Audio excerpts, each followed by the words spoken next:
आज स्याना में कल्याण तीर्थ पार्क पर भाजपा कार्यकर्ताओं ने आज ही के दिन जलियांवाला बाग में शहीद हुए निहत्थे भारतीयों पर ब्रिटिशों द्वारा किए गए अत्याचारों पर भाजपा कार्यकर्ताओं ने शोक व्यक्त किया तथा श्रद्धांजलि अर्पित की।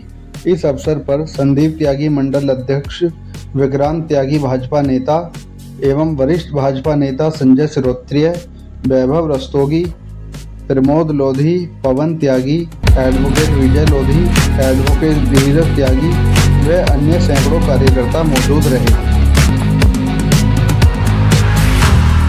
सब लोग 13 अप्रैल को बाबूजी कल्याण सिंह पार्क में एकत्रित हुए हैं अपने शहीदों को श्रद्धांजलि देने के लिए।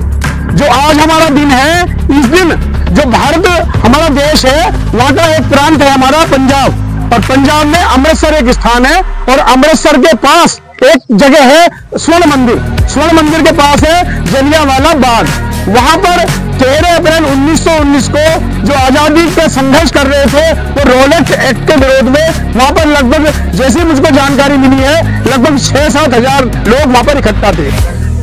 तो जब जनरल डायर को जानकारी मिली तो उसने एक बहुत बड़ा नरसंहार किया। और रॉलेट एक्ट के बारे में बताता हूं, जो अभी जानकारी मिली है, सभी लोगों ने बताया भी है कि इस एक्ट के अंतर्गत बिना किसी मुकदमे के उस व्यक्ति को जेल में डाल दिया जाता था। तो इसके विरोध में बहुत बड़ा प्रदर्शन देश में शुरू हुआ। मार्च 1919 में ये प्रस्ताव पारित हुआ था। राजद्रोह समिति गठित हुई थी अंग्रेजों की, और उन्होंने इसको पास किया था।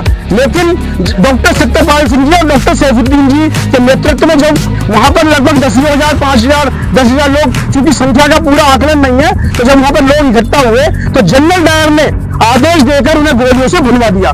लगभग जानकारी अब तक मिली है हमें इतिहास से कि लगभग जो वहां पर उपस्थित लोग थे 4-5 हजार लोग, उनमें आधे लोगों की तो हत्या तभी हो गई, तत्काल मार दिया गया, और आधे लोग जो शेष बचे वो लोग बहुत बड़ी घायल अवस्था में हुए। लेकिन मित्रों, सभी बंधु बहुत मैं गर्व के साथ कह सकता हूँ कि हमारे सरदार उधम सिंह थे, उन्होंने जनरल डायर को लंदन जाकर मारा। चर्चा करने के लिए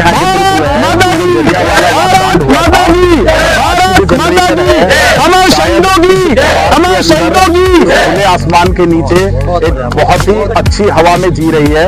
लेकिन ये जो आज हवा हमें मिल रही है और जो ये जीवन आज हमें मिला है, इसके पीछे की जो संघर्षों की कहानी है, उसको हम सभी को समझना बहुत जरूरी है। जैसा अभी प्रमोद जी ने शुरू किया था कि मामला 1919 से शुरू होता है इस देश के अंदर, और जो ब्रिटिश सरकार इस कानून को लाती है, जिसे काला कानून की संज्ञा दी गई थी, जो सेडान समिति के द्वारा ये बनाया गया था, और इसको रॉलेट एक्ट का नाम दिया गया था।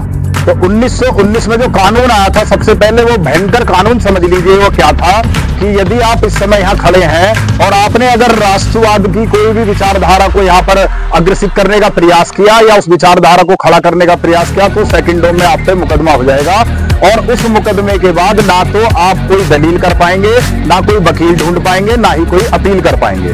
ये ऐसा कानून था रॉलेट एक्ट, जिसमें अंग्रेजों ने ये पाबंदी लगा दी थी कि किसी भी प्रकार की जो भी क्रांतिकारी है, कहीं भी किसी भी प्रकार से अगर वो दिखाई देते हैं तो उनको तुरंत मुकदमा डाल के जेल में डाल दो, ताकि वो कहीं भी कोई अपील कर ही नहीं पाए और वो किसी भी ब्रिटिश हुकूमत के खिलाफ अपनी आवाज को उठा ही नहीं पाए।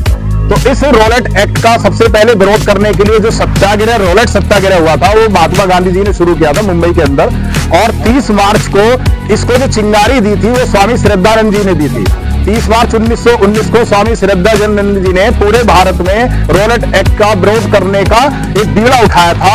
और इसको आगे, चूंकि जो जेम्स फोर्ड थे, उन्होंने, जो लेफ्टिनेंट गवर्नर थे, वो थे ओ डायर, उन्होंने अपने जो जनरल डायर थे, जनरल आर डायर, उनको आदेश दिया कि अमृतसर के अंदर जो भी तुम्हें इस प्रकार के जो क्रांतिकारी है नजर आते हैं, उनके खिलाफ तुरंत कार्रवाई की जाए। तो उस कार्रवाई को करने में